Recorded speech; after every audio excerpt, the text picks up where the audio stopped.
If I could fake it, honestly, I would. Goes the refrain on Tom Walker's latest single, Freaking Out. It's a window into the anxiety that leaves him feeling isolated and alone, even in a room full of friends. I'm a little past being out of my depth, he confesses. When the Scottish singer uploaded the song to TikTok last year, it immediately touched a nerve. Story of my life, wrote one fan. As someone recently diagnosed with autism and ADHD, this is spot on, added another. It's just so powerful to sit a third. I'm not diagnosed with anything, but I always feel like this putting off going out with friends and losing friends because of it. Freaking Out never made the top 40, and its streaming numbers aren't within shouting distance of Walker's biggest hits, Leave a Light On and Just You and I. But comments like those matter more to him than chart statistics ever could. One of those beautiful things as a songwriter is when people feel the song is written for them, he says. When you see people in the front row bawling their eyes out, it's mad that the connection to music can be that deep. The reaction is even more meaningful because for a long time, Walker had lost that relationship with music. Zoom writing sessions are the worst. Born in Kilsyth, North Lanarkshire, but brought up in Knutsford, near Manchester, he spent his childhood listening to records with his father, devouring classics by Ray Charles, The Police, and Foo Fighters. After teaching himself to play drums, guitar, piano, and bass, he studied songwriting at London's College of Contemporary Music and began releasing his own material in 2016. Back then, he was making ends meet by working part-time as a photo booth operator and distributing leaflets on cycling safety for London Transport. But life changed quickly. In 2017, the influential New York DJ Elvis Duran chose Walker as his Artist of the Month, earning him a slot on NBC Television's Today Show. A year later, the powerful hip-hop infused anthem Leave a Light On charted around the world. His debut album, What a Time to Be Alive, sold 3 million copies, and Walker won Best Breakthrough Artist at the Brit Awards.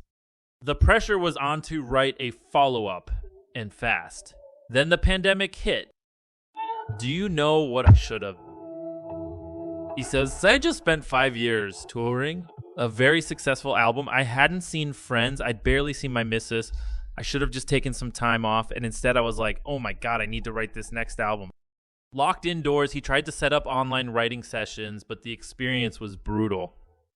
5 hours on a Zoom call. It's the worst thing you can imagine. Somebody would sing a melody, and you'd sing it back with an amendment, and it just went on for so long. He found himself rushing through sessions, desperate for the moment he could click end this meeting. When his record label heard the results, they weren't happy. Neither was he. I'd binned an album's worth of stuff, Walker says. I lost my way with music. I fell out of love with it during that process. Things began to improve once the world opened up again, but Walker's re-entry wasn't without problems. His first gig back was a socially distanced outdoor event, with fans herded into square boxes painted on the grass and kept 20 feet apart. Although he'd practiced more than for any other gig I've ever done, he ended up experiencing the beginnings of a panic attack.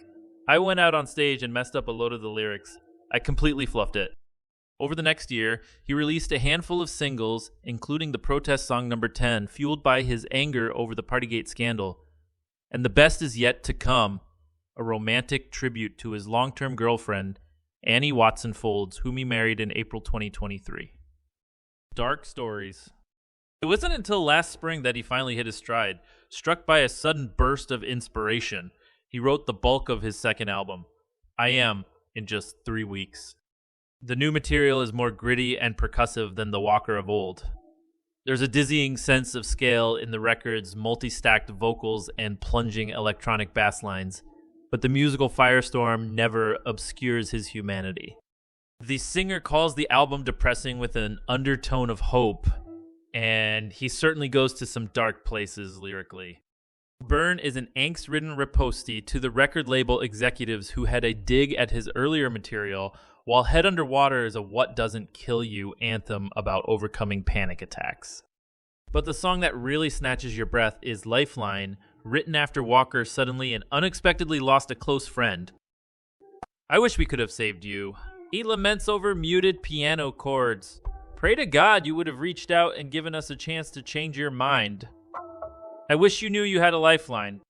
Walker was hesitant about releasing it. He agonized that it would dredge up all the pain and grief and force the people who'd been affected to live through it again.